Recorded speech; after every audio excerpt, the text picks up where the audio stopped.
This was the tweet seen around the college football world yesterday. Oregon State making it official with the hiring of Wisconsin coach Gary Andersen as the Beavers' new head football coach. In response, wow from Melvin Gordon, echoing what many were thinking as proven by the 1,100 plus retweets and counting.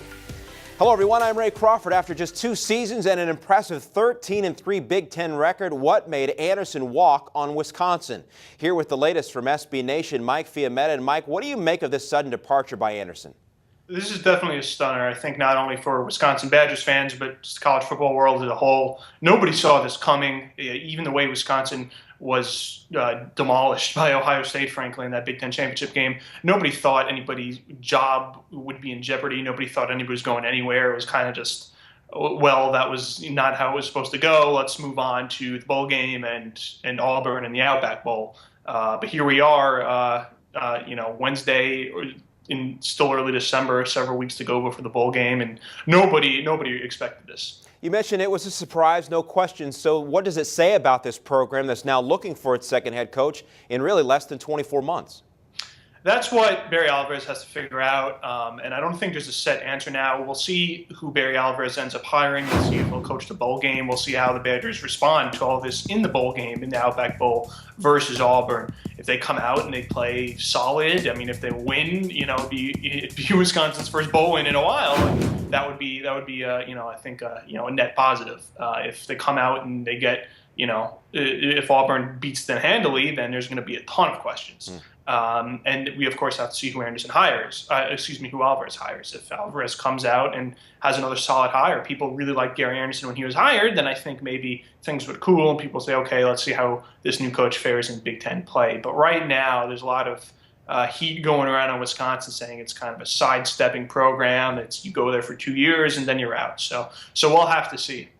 But to see a successful coach leave after such a short period of time, what's the perception of this job in the coaching community now? That's what's floating around. That's what Barry Alvarez has to address with this hire.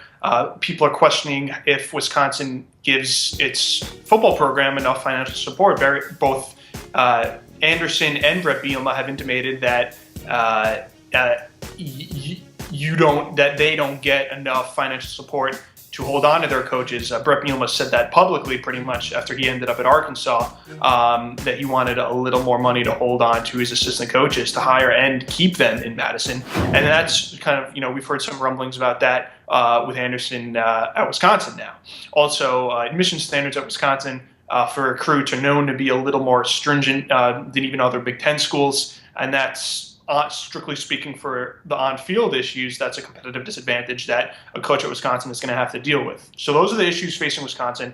It's being labeled as a program that's, you go there for 2 years and then you move on, hopefully to a better job, or if not, then you make a lateral move. Oregon State is a good program, certainly not a powerhouse. It's a Pac-12 school, but I don't think a lot of people would call it necessarily a move up the college ranks going from Wisconsin to Oregon State. So we'll have to see how Barry Alvarez addresses this hire. Well, give him credit. Through all the coaching turmoil in the last couple of years, there's still a winning program there in the Big Ten. It will be interesting to see what direction the Badgers go in next. Mike, thanks very much for the insight.